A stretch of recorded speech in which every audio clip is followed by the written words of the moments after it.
না না ভয়ঙ্কর পরী, আমরা কি জন্য ভরসা করব আপনার উপর আর আপনার সাথে থাকব? হ্যাঁ ভয়ঙ্কর পরী, আমরা আপনাকে এই খবর দিয়েছিলাম যে রানী পরী সব পরীদের জাদুদণ্ড নিয়ে কৈলাসের দিকে যাচ্ছে, আর এই সময় পরীলোকের সব পরীরাই শক্তিহীন, আর এটাই সঠিক সময় পরীলোককে আক্রমণ করার জন্য। আপনি কি করলেন? পরীলোকে আক্রমণ তো করলেন, কিন্তু সব পরীদের সাথে আমাদেরও ওখানে বরফের পুতুল হওয়ার জন্য ছেড়ে দিলেন। ভুল ভাবছো।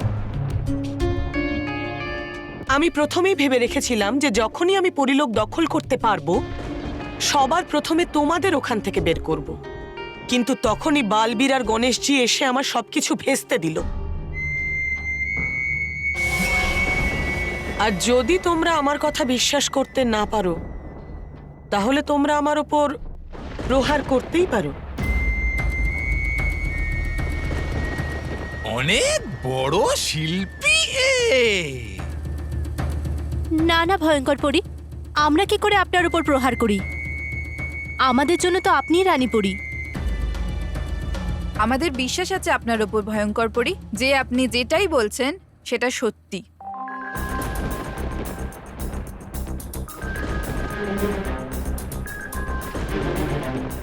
তাহলে তোমরা আমার জন্য তোমাদের শক্তির ব্যবহার করো, আমার অসততার সঙ্গী হও, আর পরিলোককে দখল করতে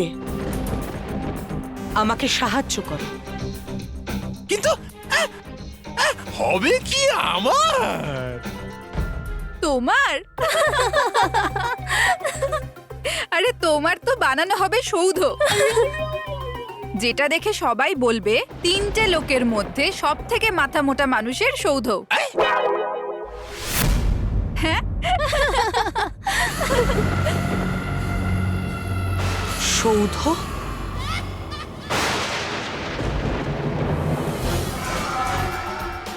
ভয়ঙ্কর পরী, বলুন আমরা আপনার কি সাহায্য করতে পারি? তোমরা আমার জন্য পৃথিবীলোকের সমস্ত প্রাচীন ঐতিহাসিক সৌধকে এখানে নিয়ে এসো। ঐতিহাসিক সৌধ কেন? কারণ যার ইতিহাসই থাকবে না তার ভবিষ্যৎও থাকবে না। তাই আমি ওদের ইতিহাস মুছে দেব যাতে ওদের ভবিষ্যৎ নিজে নিজেই মুছে যায়।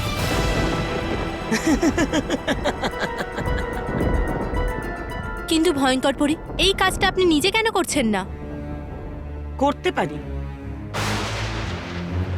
কিন্তু এই মুহূর্তে রানী পরী আর বালবীর আমার পরবর্তী প্রহারের অপেক্ষায় আছে, যাতে ওরা আমাকে বন্দি করতে পারে।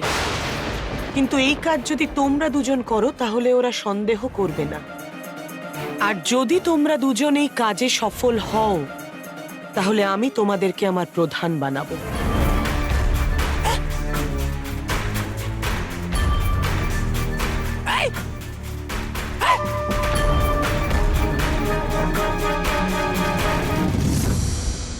কি হবে এই দেশের? সবজির দাম কত বেড়ে গেছে। আগে পেঁয়াজ কাটলেই চোখ দিয়ে জল বেরোতো, আর এখন পেঁয়াজের দাম শুনলেই চোখ দিয়ে জল বেরিয়ে আসে। কি সময় ছিল, সোনা কিনতাম আর শান্তিতে শুয়ে থাকতাম, আর আজকের দিনে সোনার দাম শুনেই ঘুম উড়ে যায়। পেট্রোল, গ্যাস, বিদ্যুৎ সব জিনিসের দাম বেড়ে গেল। কি হবে? কিচ্ছু হবে না, কিচ্ছু হবে না, কিচ্ছু হবে না। এই দেশের না, আমার বউয়ের সামনে এত বড় বিপদ, কিন্তু দেখতে পাচ্ছে না। তোমার বউ? না, এই দেশটা, ব্যাপারটা বুঝতে হবে। এই দেশকে? না, আমার বউকে। ও কিছু বুঝতেই চায় না, ব্যাস শপিং শপিং শপিং। চিন্তা করো না, ঠিক বুঝে যাবে। আমার বউ? না, দেশ। এই সময় একটাই উপায় আছে, সাশ্রয়। আমি বোঝাবো, আমি বোঝাবো। কাকে? আপনার বউকে? না, দেশকে, পুরো দেশকে বোঝাবো। একদিন বোঝাবো, একদিন সব বোঝাবো। একদিন বোঝাবে, সব বোঝাবে, কিন্তু নিজে কি বুঝলো আমি তাই বুঝলাম না। কিন্তু আমি বুঝে গেছি, একটাই উপায় আছে, সাশ্রয়, সাশ্রয়।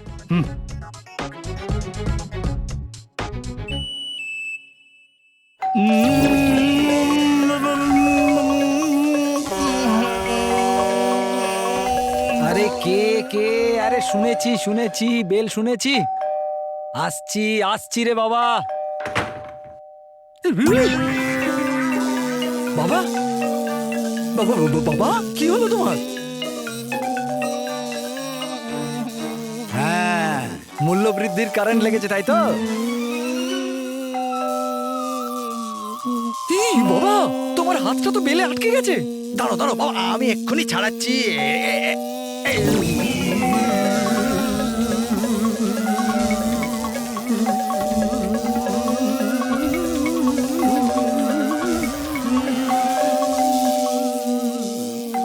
বাবা, দাদা, তোমরা কি বেল বাজানোর ওয়ার্ল্ড রেকর্ড করছো? ঠিক আছে, আমিও ওয়ার্ল্ড রেকর্ড বানাবো। মজা হবে, মজা হবে, মজা হবে।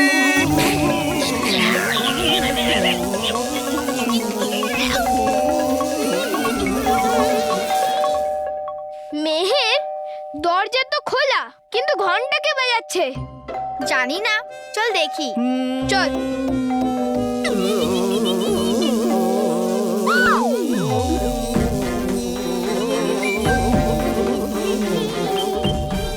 মেহের, আমার মনে হচ্ছে এদের কারেন্ট লেগেছে। আমি এক্ষুনি এদের ছাড়াচ্ছি। হ্যাঁ, মানব দাঁড়া, এরকম ভাবে নয়, আমাদের ওদেরকে কাঠ দিয়ে বাজাতে হবে। তুই ভুলে গেছিস না, আমাদের স্কুলে পড়ানো হয়েছিল wood is a bad conductor of electricity, মানে কাঠে কারেন্টের প্রভাব হবে না। যাতে তাড়াতাড়ি কাঠ নিয়ে আয়। হ্যাঁ,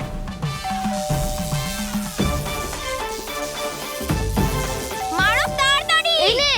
হ্যাঁ,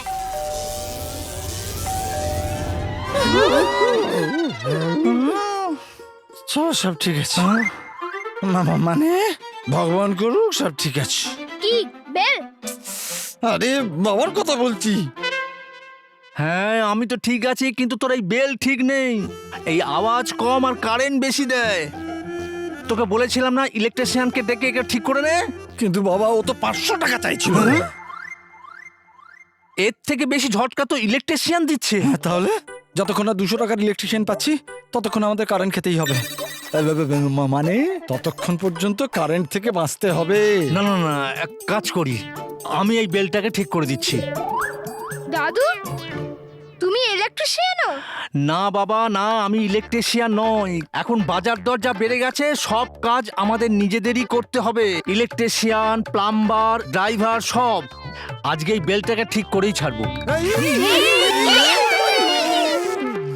আরে বাবা, আস্তে আস্তে, দেখে কি করছো তুমি? Welcome to Bitten world. How may assist you? নতুন ফ্ল্যাটের জন্য একটা স্ট্যান্ড ফ্যান আর কুলার নেব। এই পচা গরম থেকে একটু স্বস্তি চাই। বাজার চলতে সব ব্র্যান্ড আর ভরসাযোগ্য নয়। তার জন্য তো আমাদের ফ্যান আছে, all purpose bullet table fan, ceiling fan. আমাদের সিলিং ফ্যান কিন্তু 30 মাসের ওয়ারেন্টি সহ পাওয়া যায়। আছে ফারাটা 2 বছরের ওয়ারেন্টি, 17 থেকে 20 মিটার এয়ার ফ্লো, মধ্যবিত্তের সাধ্যের মধ্যে একমাত্র ভরসাযোগ্য ব্র্যান্ড বিটেন। আমাদের কুলারের কিন্তু অনেক range, 45 litres, 50 litres, 70 litres, 90 litres, 110 litres. Honeycomb সহযোগে বিটেনের সব কুলারের ওয়ারেন্টি 1 বছর। চেনা হাওয়ায় অচেনা অনুভূতির জন্য একমাত্র আদর্শ বিটেন। গরমে স্বস্তি পেতে বিটেনের ফ্যান হোক বা কুলার, আজই আনুন বাড়িতে। Beaten, digitally yours.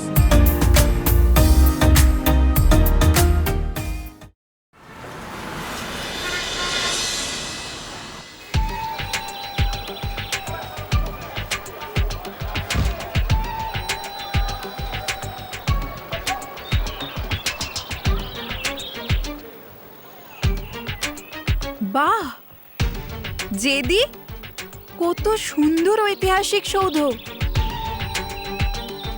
সবার আগে এটাই অদৃশ্য করে ভয়ানক লোকে পাঠাই। না, আমাদের এরকম করা ঠিক নয়। আরে কেন নয় জেদি, আমরা ভয়ঙ্কর পরীকে কথা দিয়েছি যে আমরা ওনার জন্য সব ঐতিহাসিক সৌধ নিয়ে আসব। হ্যাঁ রাগী, কিন্তু আমরা যদি এরকম করি তো কিছুক্ষণের মধ্যে পৃথিবী লোকের সবাই সবকিছু জেনে যাবে আর ওখানে হাহাকার জেগে উঠবে, যাতে পরীরা আর বালবীর দুজনেই সাবধান হয়ে যাবে আর আমরা ধরাও পড়তে পারি। হ্যাঁ জেদি, আর যদি আমরা ধরা পড়ে যাই তাহলে রানী পরী তো সব থেকে আগে আমাদের শক্তি ছিনিয়ে নেবেন আর তারপরে আমাদের সারা জীবনের মতো সর্বদা কয়েদখানায় বন্দি করে দেবেন। হ্যাঁ রাগী পরী, আর আমরা যে ভয়ঙ্কর পরীর জন্য এত ভয়ঙ্কর কাজ করছি সে আমাদের বাঁচাতেও আসবে না। তো আমরা আমাদের প্রাণ আর আমাদের শক্তি তার জন্য বিপদে কেন ফেলবো? আর ও নিজে ফাঁসতে চায় না, তার জন্য সেই কাজটা আমাদের দিয়ে করাচ্ছে। হ্যাঁ জেদি, ভয়ঙ্কর পরি একেবারেই বিশ্বাসের যোগ্য নয়, কিন্তু আমরাই বা কি করতে পারি? কারণ আমাদের ওনাকে বিশ্বাস দিতে হবে যে আমরা ওনার সাথে আছি। তুমি একদম ঠিক কথা বলছো। আর আমাদের এই সময় এই ঐতিহাসিক সৌধকে এখান থেকে উধাও করে ভয়ানক লোকে পৌঁছতেই হবে। পৌঁছতে হবে কি করে? একদম সেইভাবেই রাগী, যেরকম ভাবে ওই এই কার্যটা আমাদের দ্বারা করাচ্ছে। আমরাও এই ঐতিহাসিক সৌধকে অন্য কারুর দ্বারা উধাও করাবো। জেদি, কিন্তু কাকে দিয়ে? আহ, আহ, আহ।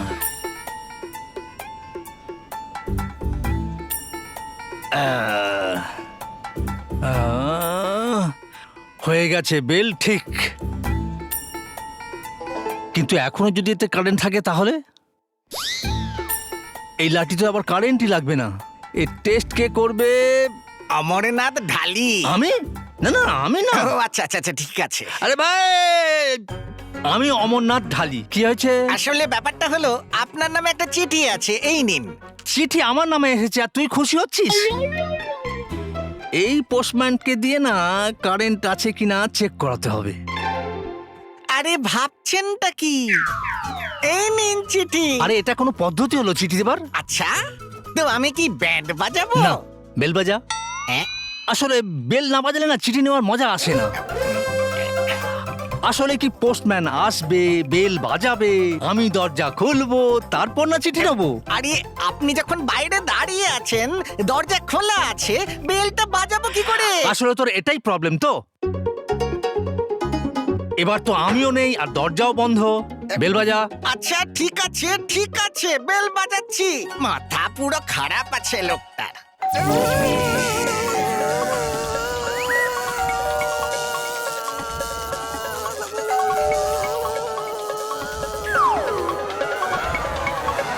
মানে বেল ঠিক হয়নি। আরে এ তো কারেন্ট লেগেছে।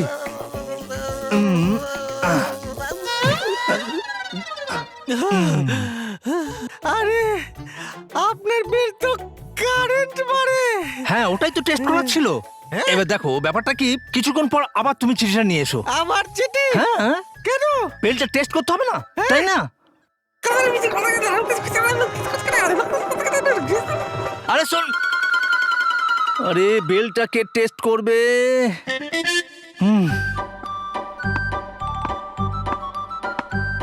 এই মেহের বললো কোথায় রয়ে গেল, কি জানি কোথায় আটকে গেল।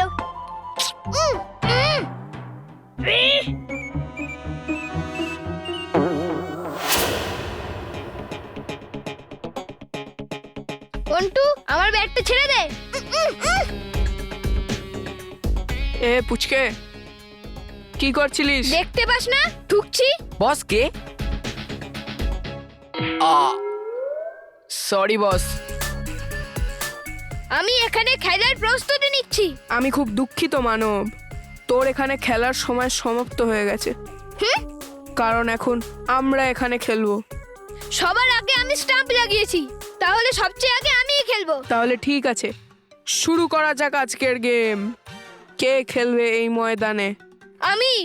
ভুল উত্তর।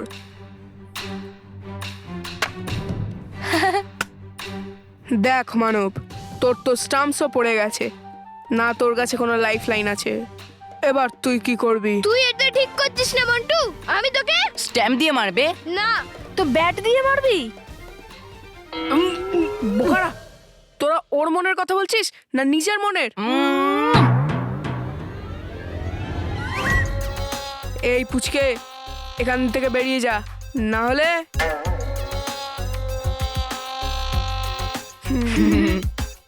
বস, তুমি জিতে গেছো। কে খেলবে এই ময়দানে? তাহলে চলো খেলি। চুপ, আমি এখানে খেলতে ফেলতে চাইনি, আমি তো শুধু মানবকে এখান থেকে তাড়াতে চেয়েছিলাম।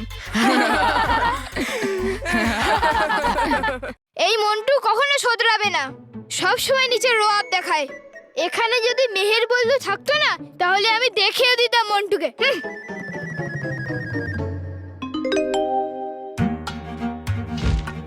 জেদি,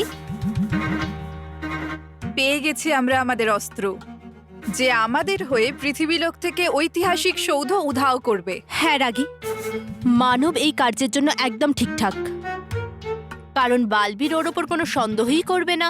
জেদি, আমরা আমাদের শক্তি একটা চকলেটে দিয়ে দেব, যেটা খেয়ে মানব, রাগী আর জেদি দুজনেরই শক্তি পেয়ে যাবে। আর তারপর মানব রেগে গিয়ে যাই বলবে সেই কথাটা সত্যি হয়ে যাবে। আর তোমার মনে আছে তো রানী পরী কি বলেছিলেন? যে রাগের পরিণাম শুধু বিনাশী হয়।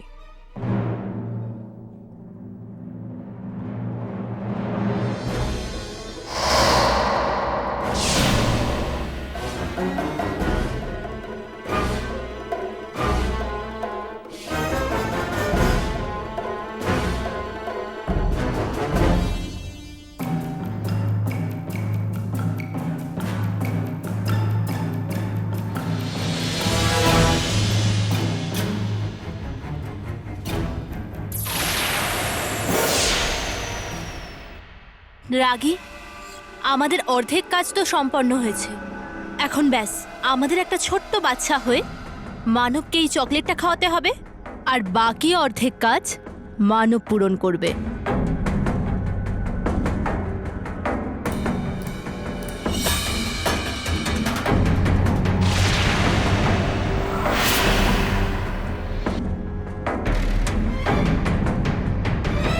চলো রাগী, চলো জেদি।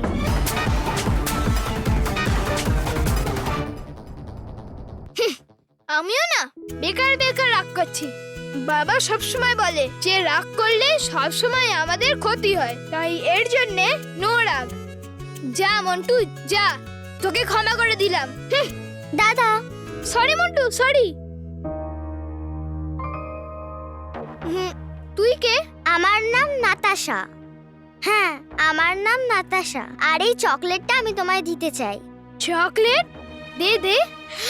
ওয়াও! না না, তুই রেখে দে। আমার মা বাবা আমাকে বারণ করেছে যে অচেনা লোকের থেকে কিছু নিতে নেই। আমি অচেনা কোথায়? আর তুমি তো আমার নাম জানো, আর আমিও তো তোমায় দাদা বললাম। হ্যাঁ, তোর কথাটা তো ঠিক। আর এমনিতেও আজ আমার জন্মদিন, আজ আমি সবাইকে চকলেট দিচ্ছি। আজকে তোর জন্মদিন? Happy birthday Natasha. Thank you. তো এবার তো তুমি এই চকলেট খাবে। হ্যাঁ হ্যাঁ, এবার তো আমাকে চকলেটটা খেতেই হবে। ওয়াও!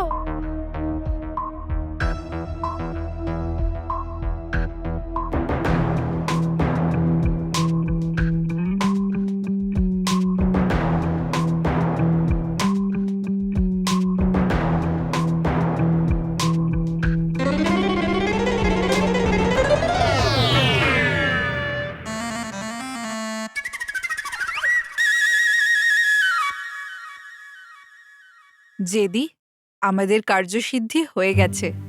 এখন যখন যখন মানব রেগে গিয়ে যা বলবে সেটাই সত্যি হয়ে যাবে।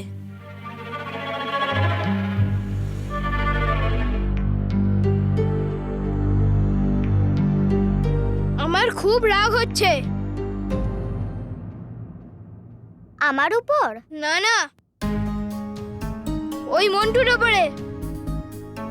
তাহলে তুমি এই মন্টুর সঙ্গে কি করবে দাদা? আমি কি করব? কিছু তো করবে দাদা। ওই মন্টু তোমায় কিভাবে বিরক্ত করতে পারে? হ্যাঁ, ওই রকমই। ইচ্ছা তো করছে আমি ওকে। কি ইচ্ছা করছে দাদা বলো? ইচ্ছা তো করছে যেমন ভাবে গ্যাসের বেলুন মন্টু আমার থেকে গ্রাউন্ড নিয়ে নিয়েছে, ওরম ভাবেই। ওরম ভাবে কি দাদা বলো? ওরম ভাবেই ও যেন গ্রাউন্ডটা না পায়। কিন্তু দাদা, মন্টুকে তো ওই গ্রাউন্ড থেকে কেউ সরাতে পারবে না। কেউ ওকে সরাতে পারবে না, কিন্তু মাঠ নিজেই ওর পায়ের তলা থেকে সরে যাক।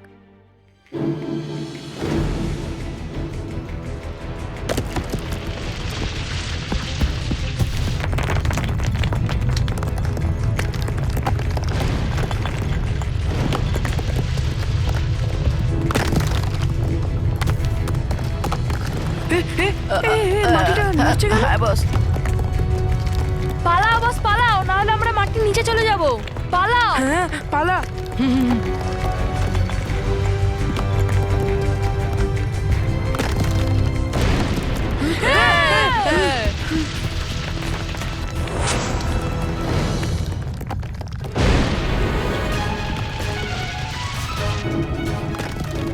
এই মাটি ফেটে যাচ্ছে, এবার কি করবো বস? বাঁচাও! বাঁচাও!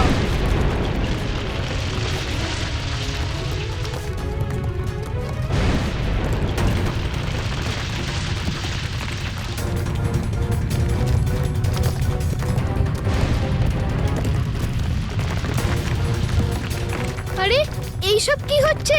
আরে গ্রাউন্ড ভেতরে কি করে চলে যাচ্ছে?